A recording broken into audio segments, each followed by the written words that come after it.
याद आता है जब सलीब पर यीशु को चढ़ाया गया। सलीब पर था, उसने पहला वचन था बोला, इन्हें माफ कर, क्योंकि ये नहीं जानते कि ये क्या करते हैं। क्या हुआ था उस दिन, ये क्यों था बोला, ये सब जानते हैं। लूका 23वें अध्याय में उन सब घटनाओं को है बताता। यीशु पर पिलातुस के सामने आरोप था लगाया और हेरोदेस के पास भेजा गया। हेरोदेस ने उसका मजाक उड़ाया। हेरोदेस पिलातुस का मित्र बन गया। हमारे जैसे लोगों ने बरअब्बा को छुड़ाना चाहा। पिलातुस ने उसे रिहा कर दिया, यीशु को सूली पर चढ़ा दिया। उसने उन स्त्रियों से जो विलाप कर रही थीं यरूशलेम के विनाश के बारे में बताया। उसने अपने शत्रुओं के लिए प्रार्थना की। सलीब पर उसने अपना वचन था बोला, हे पिता, इन्हें माफ कर, क्योंकि ये नहीं जानते कि ये क्या करते हैं। यीशु को सूली पर चढ़ाते वक्त उसका बागा उतार कर, किरमिस का कपड़ा पहनाकर फिर उनको सूली पर लिटाया गया। उनकी हाथों में कीलें ठोकी गईं, उसके कपड़ों पर चिट्ठियां डाली गईं कि किसको क्या मिले। उन्हें बांट ली। सैनिकों द्वारा यीशु के वस्त्र का बंटवारा रोमन सूली पर चढ़ाने की थी आम प्रथा। ये बंटवारा पीड़ित की संपत्ति का करते थे दावा, जो प्राचीन समय में वितरण की थी प्रणाली। पर वो नहीं जानते थे उसका ये बागा उसकी मां ने था बचपन में पहनाया, बड़ी मुश्किल से जोड़कर जुटाया। खुदा ने उस बागे को उम्र के साथ था बढ़ाया। उसका बागा था आसमानी, बांटने वाले थे जमीनी।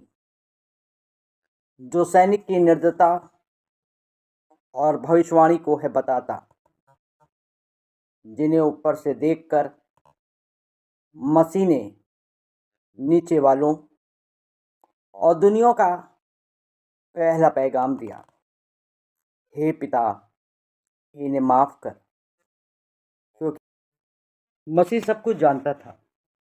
उसने पिता के साथ कई सलीबें स्वयं बनाई थी और ये सलीब आसमानी खुदा ने उसके लिए बनाई थी। ये सब पहले से तय था। यहोवा और यीशु की बात थी। मत्ती अपने 5वें अध्याय में कुछ इस तरह से है लिखा, यीशु ने कहा, अपने शत्रुओं से प्रेम करो और सताने वालों के लिए प्रार्थना करो। पतरस ने भी अपने पहले खत में 2 अध्याय में लिखा है,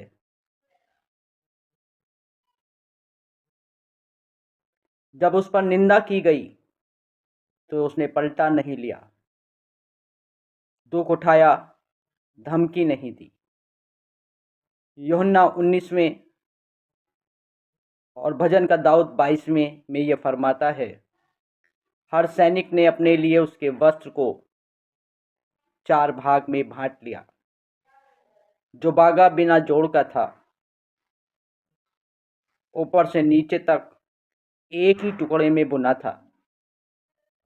वो सिर्फ व्यवस्था को ही पूरा करना था, जिन्हें ऊपर से देखकर मसीह ने नीचे वालों और दुनिया को ये अपना सलीब पर पहला पैगाम दिया। हे पिता, इन्हें माफ़ कर, ये नहीं जानते कि ये क्या करते हैं। हमारे जैसे ज़मीनी आदमियों के कुकर्मों की खातिर सलीब पर चढ़ाया गया। ये वही लोग थे जिन्होंने मूसा के खिलाफ 8 बार था बोला और 9वीं बार यहोवा के खिलाफ बोला,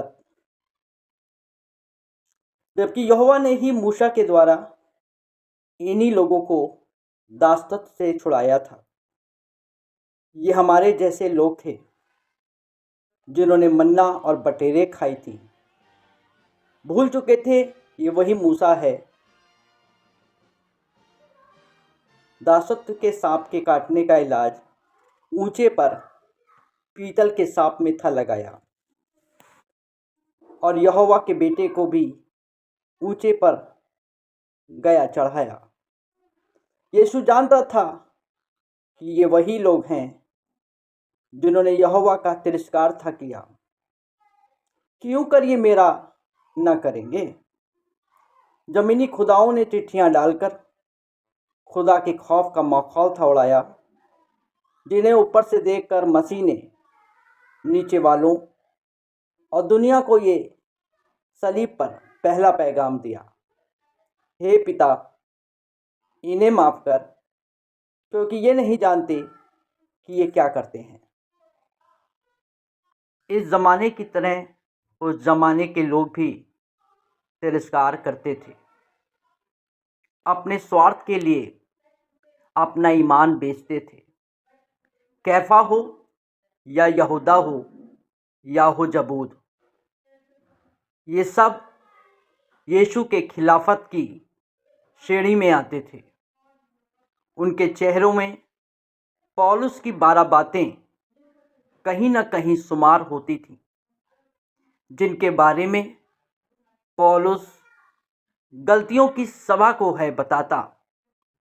मूर्ति पूजा, टोना, बैर, झगड़ा, ईर्ष्या, क्रोध, विरोध, फूट, विधम, लुचपन, ढा, लीला कीड़ा, मतवालापन और इनके ऐसे और काम हैं।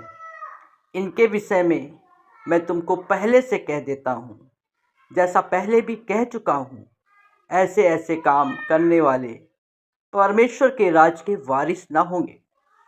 जिन्हें ऊपर से देखकर मसीह ने नीचे वालों और दुनिया को ये अपना सलीब पर पहला पैगाम दिया। हे पिता, इन्हें माफ़ कर, क्योंकि ये नहीं जानते कि ये क्या करते हैं। आप सभी को पढ़े और सुने जाने पर बहुत याद की आशीष प्राप्त हो। आमीन।